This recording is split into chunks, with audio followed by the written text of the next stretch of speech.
Back in the 2021 bull market, to transact on Ethereum, it costed anywhere from $50 to $1,000.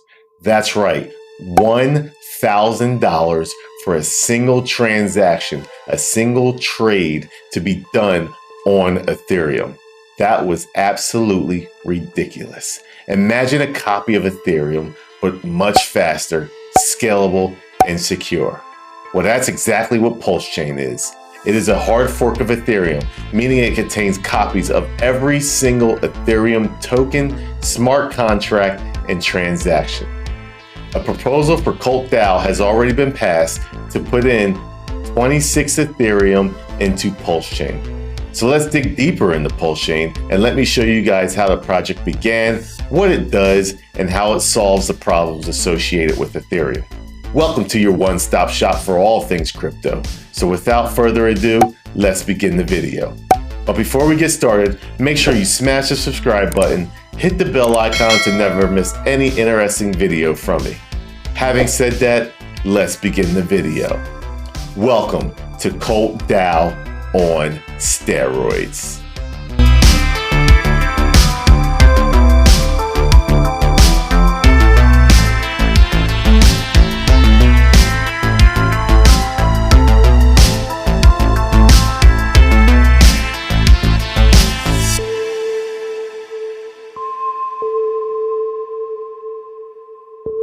In order to understand Pulsechain, it is preliminary to understand what a hard fork is. A hard fork refers to a radical change to a protocol of a blockchain network that effectively makes two changes, one that follows the previous protocol and one that follows the newer version. In a hard fork, holders of tokens in the original blockchain will be granted tokens in the new fork as well. But miners have the option to choose which blockchain to use for verifying their transactions. Now that you guys have an idea about what a hard fork is, Pulsechain is the first hard fork with the full system state of Ethereum, meaning Pulsechain contains copies of every Ethereum token, smart contract, and user account.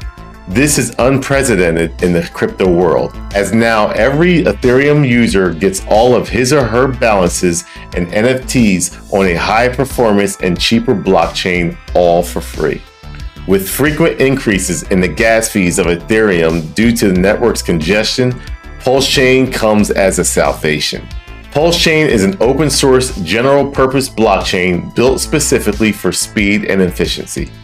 A blockchain like Ethereum has scalability issues, and this results in high gas fees, which leads to the natural filtering of low-value transactions. Users paying low gas fees are left with pending transactions, while wealthy users are prioritized.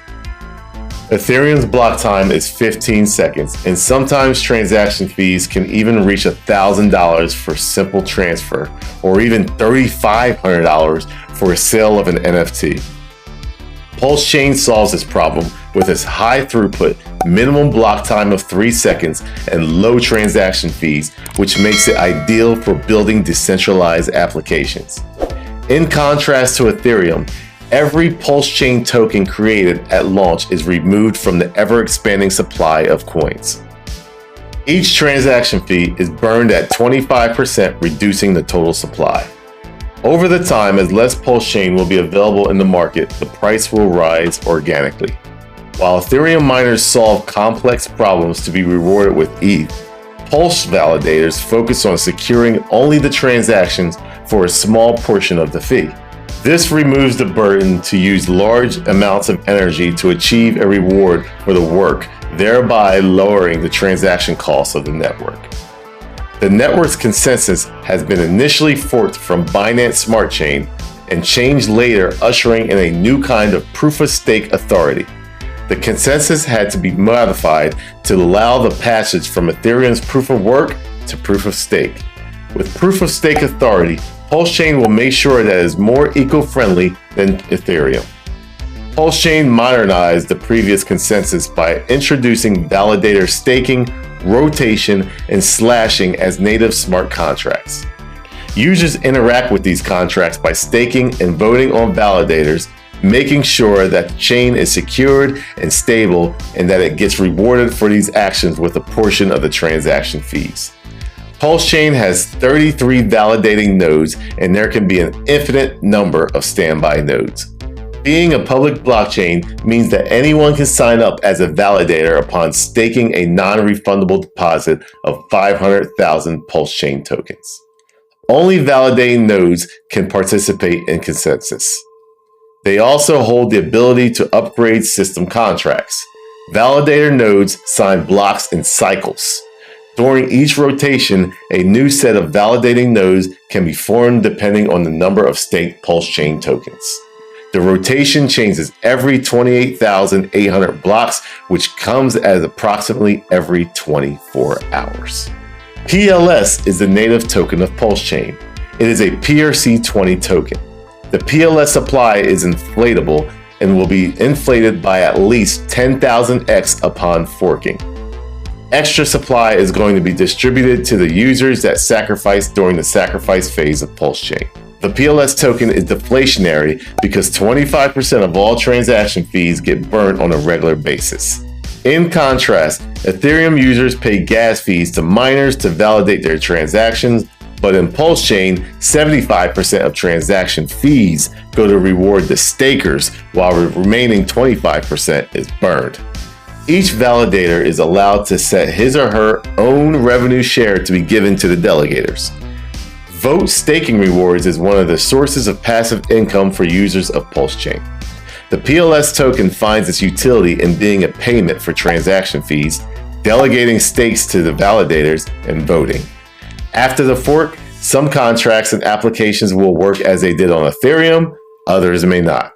It is also unknown what will be the value of the NFTs and tokens on Pulsechain, but with Ethereum clogging due to high gas fees, the users may prefer to trade their tokens on a cheaper and higher performance chain. Now it's very obvious, since Pulsechain is not out, I cannot give a buy-in prediction or a sell prediction or anything like that. What I can do though is give you some technicals on what other layer ones did and how high can Pulsechain go. Now all of these averages are from the start of the chain and the amount of X's and how many days it took to get there. So AVAX, it took 329 days to do a 56.96x. BNB, 245 days to do a 33.65x. Solana took 574 days to do a 1,233x. Luna, 658 days to do a 1,007x. Phantom, 595 days to do a 2,211x.